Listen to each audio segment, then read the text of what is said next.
creepy kids, killer teddy bears, and a pit full of flesh-eating troglodytes. Today's movie proves you don't need a babysitter when you've got monsters in your backyard. Welcome to Sick Flicks, where I take a deep dive into the cinematic sewer to help you embrace your inner gore geek. I'm Mike Bracken, aka the Horror Geek, and today we're tackling Lou Lehman's bonkers Canuxploitation flick, The Pit. Released in 1981, this Canadian fever dream is equal parts after-school special, sleazy exploitation flick, and Twilight Zone episode that got way too horny. On paper, this thing makes no sense. Was it supposed to be a supernatural horror movie? A coming-of-age story? A dark comedy about puberty? The answer is yes, and the end result is a movie that feels like it was stitched together from 3 different scripts. Which, in a way, it kind of was. The original screenplay and the novelization it spawned was way darker, leaning into menace, actual supernatural elements, and way less cutesy killer teddy bear stuff. What wound up on the screen is a sanitized but still deeply uncomfortable hybrid, where the filmmakers tried to scrub out the nastier edges but just wound up making it feel even stranger. Seriously, this film is like a bad trip. That weird push-pull is what makes The Pit unforgettable. One minute you're watching an awkward kid get bullied, and the next he's pushing people into a hole in the woods full of trolls. And through it all, his teddy bear might be possessed by Satan, or maybe he's just nuts. Either way, it's pure cult movie magic. But enough about that. Can this creepy kid and his pet monsters kill enough Canadians to earn a coveted 5 barf bag rating? Let's get to the gore and find out. Oh, and before we get started, today's video is sponsored by patrons Jay Sun, Don Bailey, and Stephen McReynolds. If you'd like to help sponsor some videos and free me from the shackles of YouTube's tyranny, you'll find a link to my Patreon in the pinned comment and description below. And now, let's get bloody. Don't jump scare me from the first frame, movie. Can't tell if that thing is a doll or a delicious icing-covered cake monster. Oh, it's a costume party. Blackbeard here is gonna shoot his shot with the ballerina. Hey babe, are you free on Saturday? Michael Myers arrives fashionably late. Oh good, right to a flashback. Can't tell if this is the kid's hair or a helmet. Oh man, he gets pimp-handed and this chick laughs. That's harsh. And back in the present, it's time for a great moment in horror film acting. I want to talk to you in private. I have something for you. Seems fitting that he's a ghost, because that line reading is terrifying. Ah, sure, let's just put some random shots of the party in. I can wait to see what Ghost Boy wanted to show the dread pirate No Beard. Lights? We don't need no stinking lights. I mean, it's so dark out here they could be doing anything. Probably a drug deal. Oh, hold on. He's taking the pirate to the buried treasure. It's sitting there in a bag, right by a big tree. And what are his demands for this pirate booty? So I figured you can have it for your club, if I can join. Sorry, dude. That's a no deal on the not hitting you anymore. Nice work, movie. This scene is not only not lit, but now there are trees in between the characters and the camera. This is just pure cinema right here. Magic. Hey, this isn't treasure. It's just a bag of rain-soaked hustlers. Man, this dude's situational awareness sucks, too. He's right behind you on a giant white sheet, dumbass. And title card. I think they forgot the S, because this movie is gonna be The Pits. Hey, who sent my Teddy Ruxpin to evil again? Man, if that bus is driving away from this movie, I sure wish I was on it. And in a surprise to absolutely no one, The Pit was basically the end of Sammy Snyder's career.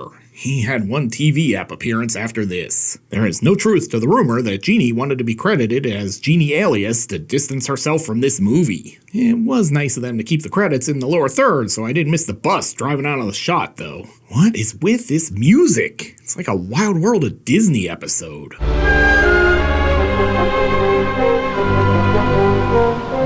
Let's ask music critic Ian Serra what he thinks of this.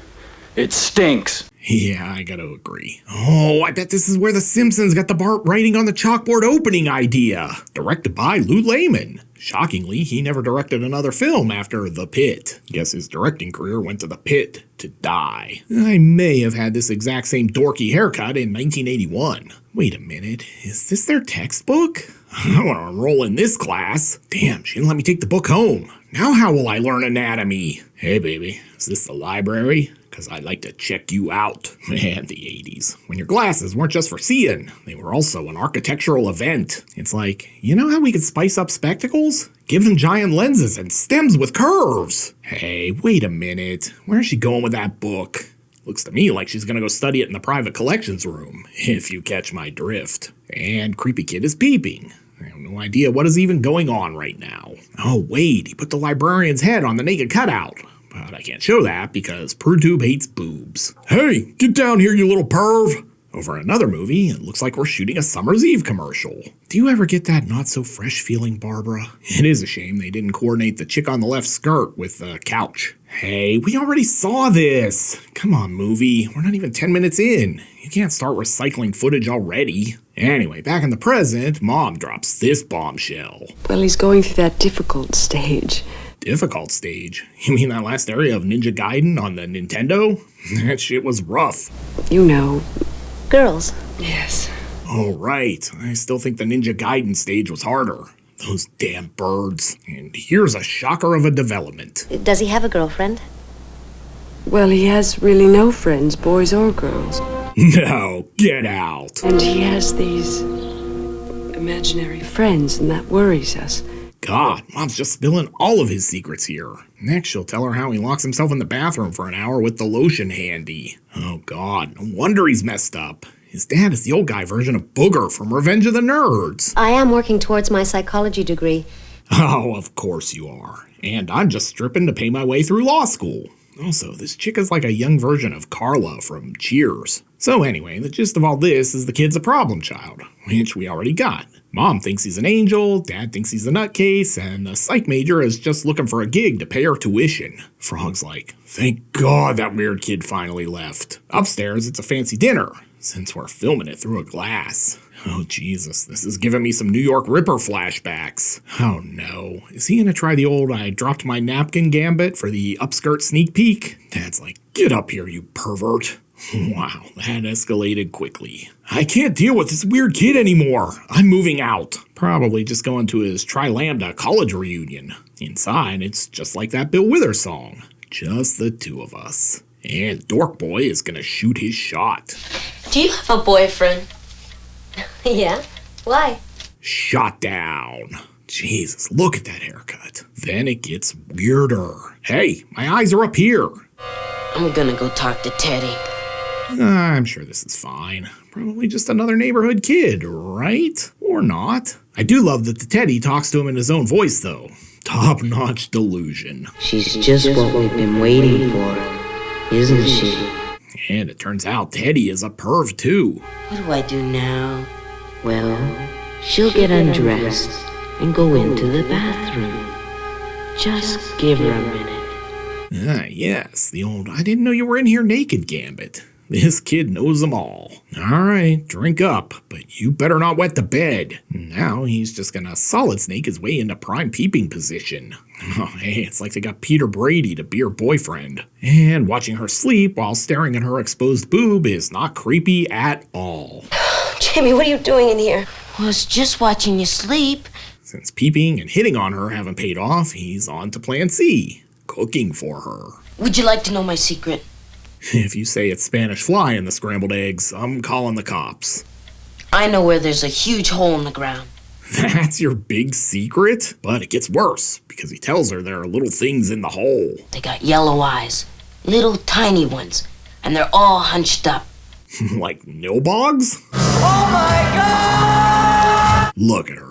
She's like, I may need 20 more credits for my psych associate's degree, but I know you're crazy. Yep, that's a hole, all right. I mean, technically, shouldn't we be calling it a pit? The movie wasn't titled The Hole. Honestly, this feels like the start of one of those Mr. Ballin videos where guys go into a cave and get trapped and die. Oh God, there are things down there. It's like The Descent. Yeah, this is how I see the world after a bag of edibles. And now it's off to another movie. Are you ready for some football? Jerome Bettis burst past the line of scrimmage for a huge gain. Is she at a football game or getting ready to go on safari? That hat is throwing me off. And look who's the third wheel after the game. Wah, wah. They head home, and this kid is practically a ninja. No one will ever spot me. And these two might be more than friends. I mean, I don't kiss my friends like this. That should be me! Later, our babysitter is at the library. I need to find the section about home security. Got a horny 12-year-old I need to keep out of my room. Anyway, it looks like things are looking up for Jamie. This chick's gonna let him ride her bike. Except... I let Jamie try my bike, and I didn't tell him that it wasn't all in one piece. Back at the house, looks like someone's found his secret Playboy stash. I like that she just puts it back, like, maybe he'll leave me alone. Oh no, the bear's alive. Or just a Teddy Ruxpin prototype. Fulci eye zoom, even though this is not a Fulci movie. Back upstairs, it's time for a chat. Have you ever wondered why you haven't got any friends? Have you ever wondered why you're such a loser, Jamie? She's even gonna show him in the dictionary. See? Loser. And there's a picture of you. Hey, this kid's way too old for a sponge bath. Anyway, he's gonna tell her about his crush. But she doesn't notice me because I'm still young. But I'll grow up. Then there won't be any difference. Do you mean me, Jamie? Wow, way to make it all about you. What an ego. The next day, it's jogging time, which is good because maybe we can jog over to a movie where something actually happens. Anyway, while she's doing that, he's playing with his hole. Hell yeah. No, not like that, you pervs. The hole in the woods. And from there, he heads to the library. I need a copy of the game. I'm gonna have to start nagging the babysitter if I have any chance of dating her. Yeah, this chapter says I need to up my clothes game. Something about peacocking.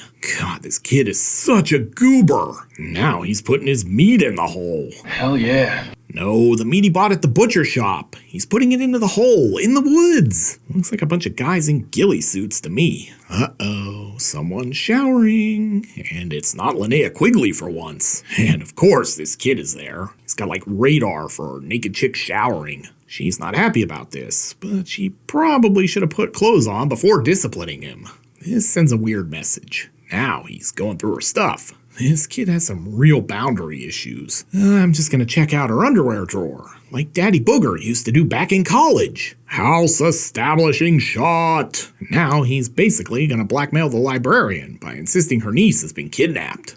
This kid is a real problem child. I mean, Jesus, he's gonna snap naked Polaroids of her. This kid is gonna spend his entire adult life in HR or prison. I'm calling it now. I think the lead actress must have gotten a restraining order on the cameraman. I mean, why else would you film this from like half a football field away? God, I really hope these trolls eat something soon. Anyway, the babysitter's grilling him about going through her things and stealing money, so he flees. And what the hell is with this music?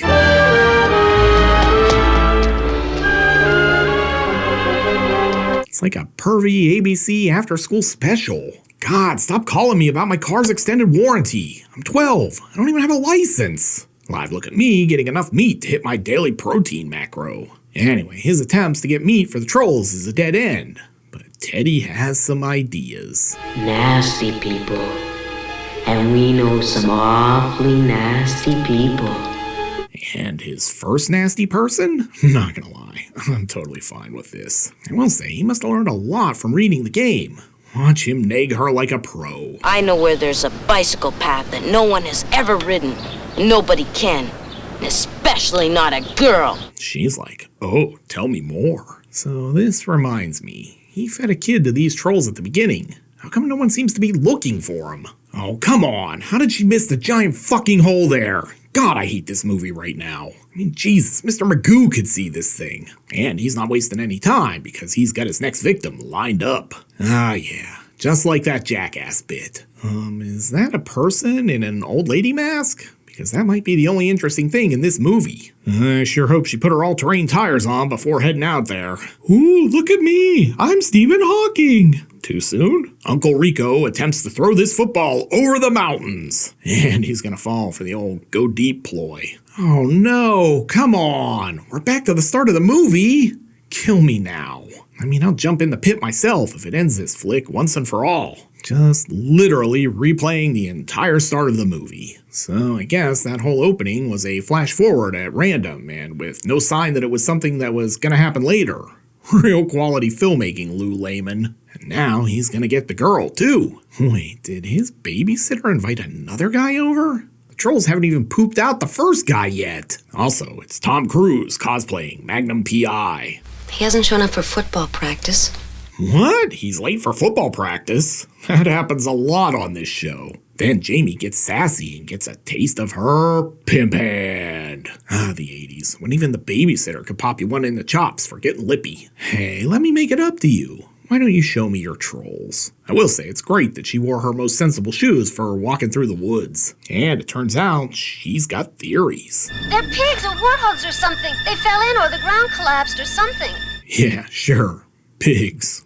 Whatever. I mean, if you've ever seen a pig before, these are clearly not pigs. So, fun fact, the original costumes were deemed too cartoony, so they had a special effects company from LA redesign them.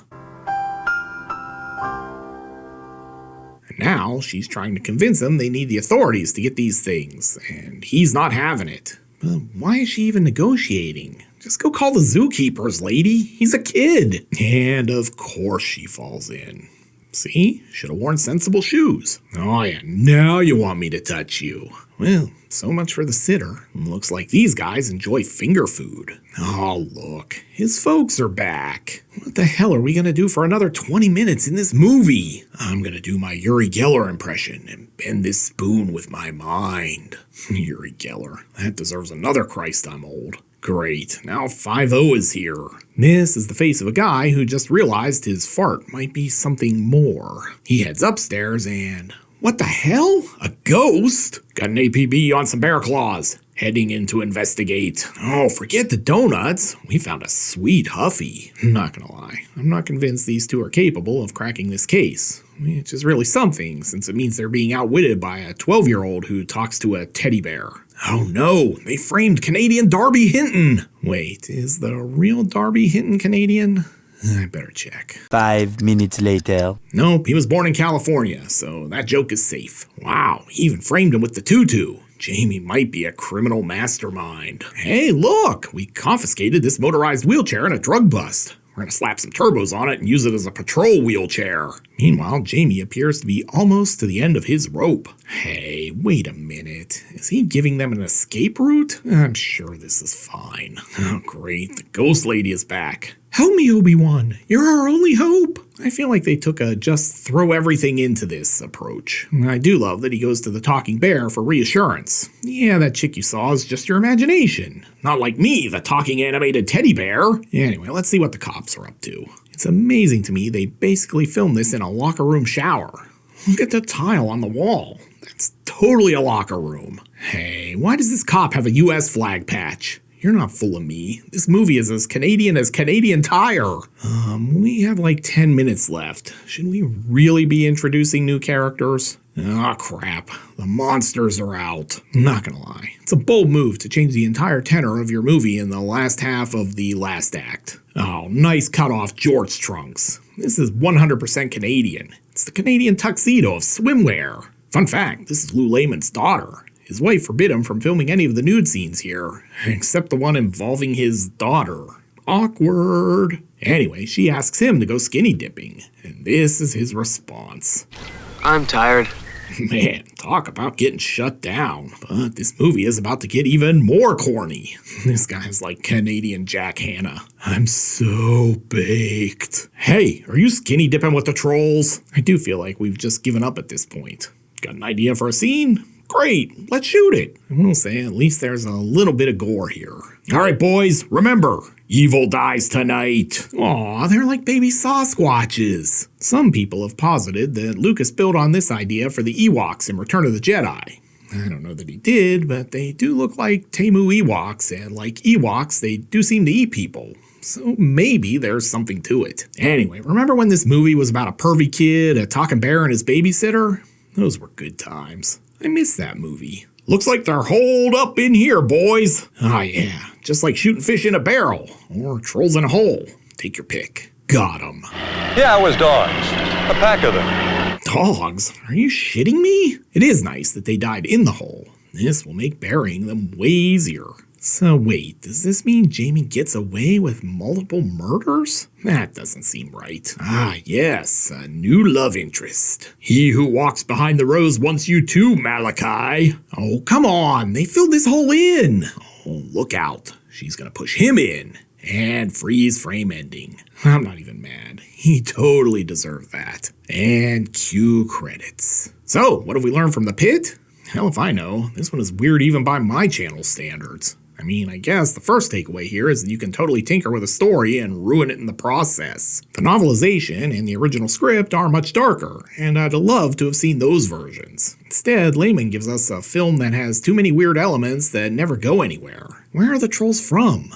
Why is this bear alive? I mean, who knows? The movie doesn't care, so you shouldn't either. But enough about that. Can the Pit eat enough Canadian bacon to earn a coveted 5 barf bag rating? No chance, but let's go to the gore card. In terms of gross anatomy, the Pit is pretty light. We're treated to some meat chunks, the shot trolls, and that's about it. This one is more weird than gory, and as such, I can't give this one anything more than a paltry 1 barf bag rating. This is not a sick flick, but it's so weird that it's totally worth checking out anyway. Looking for another weird 80s monster movie with way more gore? Then be sure to check out my video on Rawhead Rex. You'll find a link here on the screen. I'll meet you over there. Until next time, I'm Mike Bracken, aka the Horror Geek, bringing you all the splatter that matters.